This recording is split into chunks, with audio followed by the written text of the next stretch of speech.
So I've got Mark Evans, DM. He is multiple best-selling author. He has got a mastermind. He's got a podcast. He runs multi-million-dollar businesses.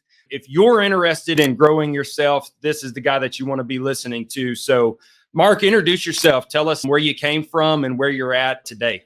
Absolutely, Chris. Thanks for having me on, man. I appreciate it. You're saying all these things I do, but yet I feel like I do nothing all day. You know what I mean? And I think that's what most entrepreneurs feel like. We have all this craziness going on. You're like, but dude, I'm doing nothing. I'd rather much have that than be doing like two things and thinking I'm overwhelmed and I got a lot going on. Right. So we'll talk about that later, I'm sure. But no, man, I appreciate you having me. I'm sitting here in Parkland, Florida as we speak. Beautiful day. About to head off to the yacht show actually in about an hour after this. Nice. And that's a long way away from where I grew up. I'm from small town, Ohio, an hour east of Columbus, town of 650 people. No cops, no stoplights, just good old people hanging out. You're either a farmer, construction, or worked at the mill.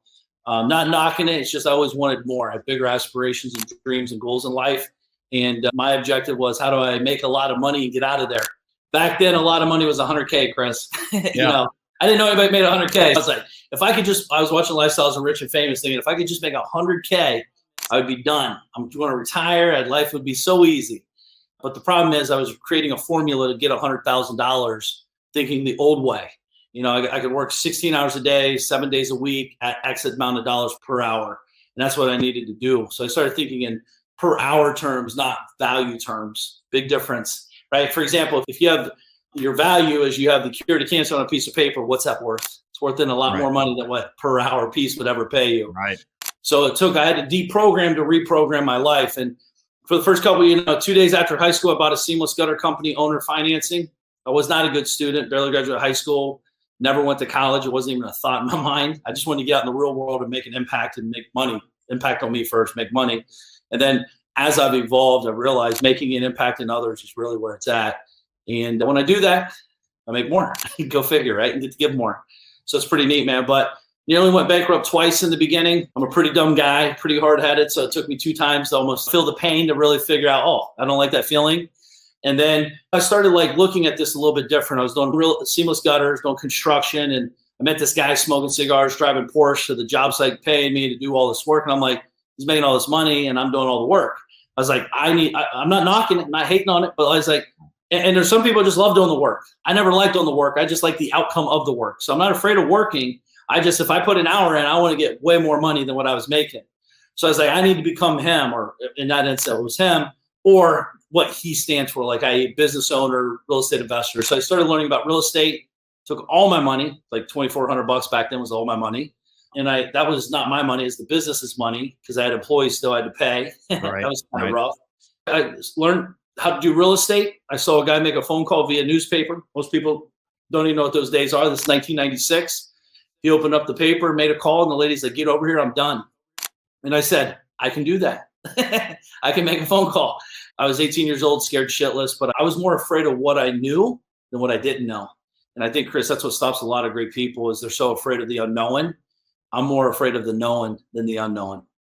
So do you think that's what helped you transition from the solo entrepreneur to the person you are today, where you own multiple multi-million-dollar companies? Listen, I think it's an evolution process. When I left, me and my wife, we actually traveled the world and the country for 7 years. Back in December 31st, 05, I left. October 8th of 05 was a big turning point for me, Chris, right? That's when my grandmother passed away. And she was like a rock of the family. It was a big deal. So it made me reevaluate what I was chasing. I just wanted to make a lot of money and be the cool guy, as opposed to like who I am today. Now I want to make a lot of money, but with other people. I was an entrepreneur, but I was a maniac, man. I worked for myself. Yes, I made a lot of money, but I could have made a lot more. More importantly, I wasn't fun to be around. I was just like, let's make money. Let's make money. It was all about money. I didn't care about anything else. I was a very immature business owner. Actually, I wasn't even a business owner, truthfully. I was just an entrepreneur with a lot of people, but I told them what to do. A real business owner has teams that guide them and they're smarter than them. I was the smartest guy in the room. That's not the place to be. So, yeah, I just said, I woke up and said, where am I going to be 10 years from now? Who do I need to become in 10 years that this looks different? Because a lot of times people just keep doing the same shit, expecting different results. I had to start thinking, acting. I had to read books, go to seminars, have masterminds, and hire coaches to help me become a business owner. Because they're talking about different stuff. Business owners and solopreneurs talk about different things all day. Yeah. So at that stage in life, when did you hit your first million? First of all, how old are you right now? 43. 43. You started your gutter business at what age? 1996, 18 years old. Okay. So at what point did you hit your first million? Dude, I don't even remember. I know, because again, my goal was to hit 100,000. I was more excited about the 100,000. I did that in the first year, but that's gross revenue. That's another thing too. No one talked. I wanted to hit 100,000. I hit 100,000 gross revenue, but not net revenue. They're way different. Back then, especially in the beginning, like 100 grand is nothing, especially if you have team and all that. It's not a big goal. I don't know when I hit my first million, but I was financially free by age 27. I was more focused on becoming financially free because I know people that are millionaires that aren't necessarily financially free, right? Obviously, you had to generate millions and invest millions to get to that level. But me being financially free at 27 is way different than being 43, right? It takes a little bit more money to keep the wheels going on at this point. But yeah, I mean, listen, I think a lot of people are focused on the first million. I think it's a good goal, but I think the real thing you're chasing is financial freedom and independence and time freedom. And most people here don't need $1 million to do that. They probably need 3, 4, 5, 10 grand. I actually did a poll back in the day. The average person needed $3,800 a month consistently coming in to live the life they were living. Everything else was just wasteful spending. Because what a lot of people are like, I need 10 grand, but they live on 4 grand a month right now. Now, if you had 4 grand a month coming in and you had all this free time to focus on building something, you would make way more money. You know what I mean?